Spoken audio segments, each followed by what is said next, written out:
Hello everyone, welcome to my another new videos. আজকে তৈরি করব চিংড়ি শুটকির ভর্তা। শীতের দিনে চিংড়ি শুটকির ভর্তা খেতে কিন্তু অসাধারণ লাগে। গরম ধোয়া ভাতের সাথে চিংড়ি শুটকির ভর্তা আমার তো বেশ পছন্দ। আপনারা কারা কারা পছন্দ করেন বলেন তো? আপনাদের জন্য রইল সম্পূর্ণ রেসিপিটা আমার মতো করে। ফ্রাইং প্যানে দিয়ে দিলাম প্রথমে একটু সর্ষের তেল, প্রায় বেশ খানিকটা। তারপর দিয়ে দেব অনেকগুলো পেঁয়াজ, রসুন। এগুলোকে ভেজে নিব একটু সময় ধরে, মানে বেশি লাল করবো না, একটু নরম করে ভেজে নিব। আর এর মধ্যে আমি অ্যাড করব সামান্য একটু লবণ, যেন একটু চটপট এটা সেদ্ধ হয়ে যায়। এ পর্যায়ে কিন্তু একটু ধৈর্য ধরেই করবেন, পেঁয়াজগুলোকে পুড়িয়ে ফেলা যাবে না। পেঁয়াজগুলো রসুনগুলো সফট হবে, বাট পুড়ে যাবে না, বেরেস্তা হবে না।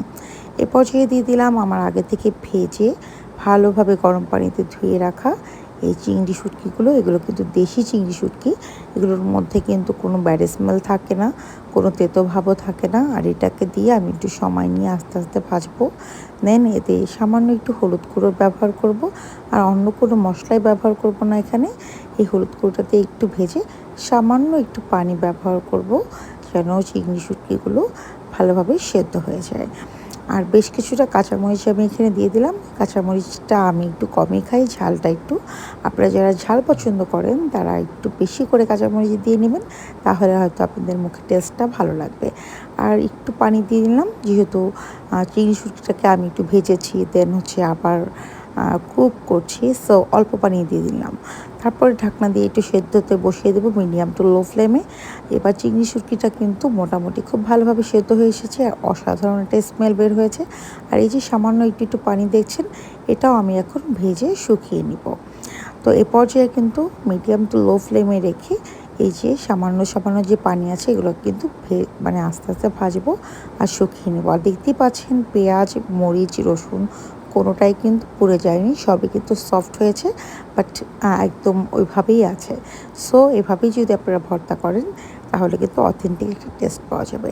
আর ভর্তার জন্য অবশ্যই শিলপাটা লাগবে, শিলপাটাতে ভর্তা করলে ভর্তার একটা অসাধারণ টেস্ট পাওয়া যায়।